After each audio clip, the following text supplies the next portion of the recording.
Assalamu alaikum, alhamdulillah wa salatu wa salamu ala rasulillah. Dear brothers and sisters, perhaps news has been conveyed to you already about the passing of the mother of Shaykh Haitham al-Haddad, hafidhahullah. We ask Allah to forgive her sins and to raise her rank and to create space and comfort in her grave and to send comfort upon all of those who have been affected by her departure. Allahumma ameen. Shaykh Haitham was really blessed by Allah subhanahu wa ta'ala to be next to her when she was passing away, and this was one of the three messages he wanted to share with us now that all of this has happened. The first message he wanted to share was his gratitude to Allah subhanahu wa ta'ala for blessing him to be near his mother, who has the greatest of all rights upon him on planet Earth from the human beings. He was blessed by Allah to be there for her during her hour of need. And no doubt this is a question that passes our minds. If we happen to outlive our parents, where will they be and where will we be with respect to them? And to realize that every other so-called priority in life, if it somehow conflicts with the needs of mom and dad, then that so-called priority has to be reshuffled. Rather, it has already plummeted to the bottom of that list. Nothing stands next to the importance of being at the behest, the need, the assistance of mom and dad, particularly if they are frail or weak or are old or are in any type of need. And that is why Muhammad ibn al-Munkadir, one of the tabi'een, our predecessors, one of the teachers of Imam Malik, when he spent one night massaging the feet of his mother, and his brother Umar ibn al-Munkadir, who was a worshipper, spent that same evening praying to Allah the night prayer. And by day, Muhammad ibn al-Munkadir, he said that my brother Umar spent the night in prayer, I spent the night massaging the feet of my mother, and I would never replace my night with his. I would never exchange my actions with his. What comes before serving mother and father? Allahu Akbar. So this was the first thing he wanted to share, to be there for your mother and father, particularly if they are in any type of need. The second thing he mentioned was the extent of the frailty and the weakness that his mother was in shortly before she passed away, which of course is simply a representation of something we're all going to experience sooner or later. And Shaykh said, it amazes me after seeing this, how any human being can be arrogant, how any human being can be self-impressed, self-amazed, whilst knowing that this type of weakness and frailty and almost helplessness will be his or her end. How can this person be arrogant after this? In other words, we are going to be humbled one way or another.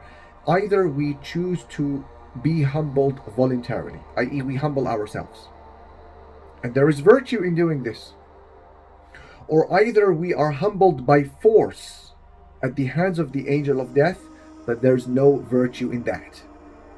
So you either humble yourself voluntarily today in dunya as a young man, as a young woman, or otherwise, by, for example, making the apologies that are needed of you, by mending those relationships that some of us are too arrogant to mend, by staying within your lane, not going out of it as a scholar or as a student or whatever you may be, by sparing the Muslims from your harm, from your words, from your videos, from your actions, or any other demonstration of humbleness before Allah subhanahu wa ta'ala than before the creation. So we either humble ourselves voluntarily, and there is virtue in doing that, or we may not choose to do that. No problem, we will be humbled by death, by force. But there is no virtue in doing that. So it's a question really of which one we prefer. The one that brings with it a virtue, or the one that brings with it no virtue, but both ways we are going to be humbled. This was really the second message of the Shaykh, to really uproot this sickness of arrogance and self-amazement that some of us are affected by, knowing that death is going to be the end. And the third message he wanted to share with us is that he wanted the news of the death of his mother to spread.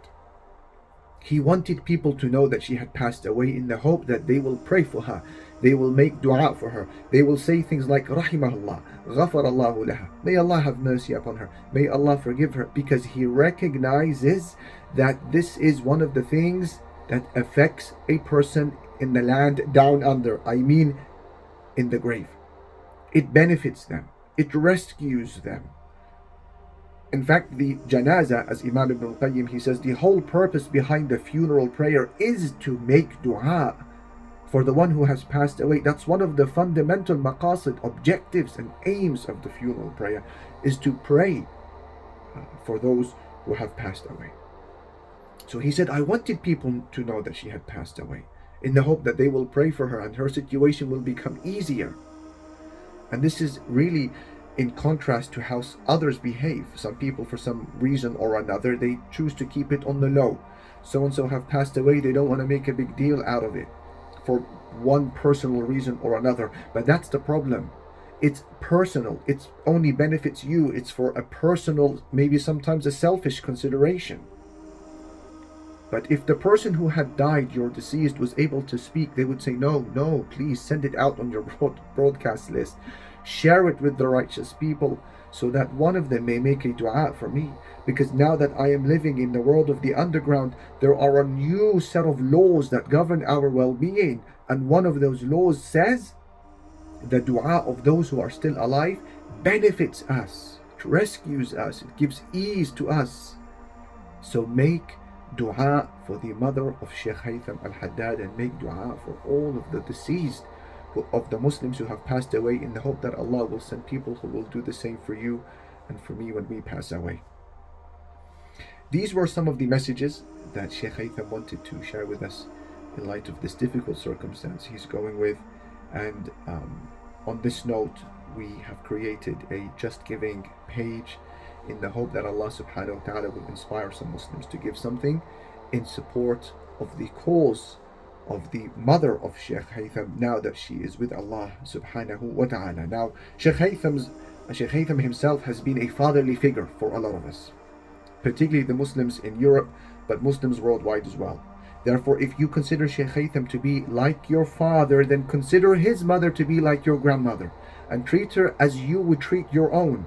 And if you feel indebted to the Shaykh in any way, shape or form, either because of an article you read of his, or a lecture you'd heard, or a course that you'd attended, or you are a mutarabbi, someone who received some of the nurturing of the Shaykh over months and years, then there is no better way to repay that debt that you feel towards him and to thank him than by honoring his late mother. Barakallahu feekum. Assalamu alaikum wa rahmatullah.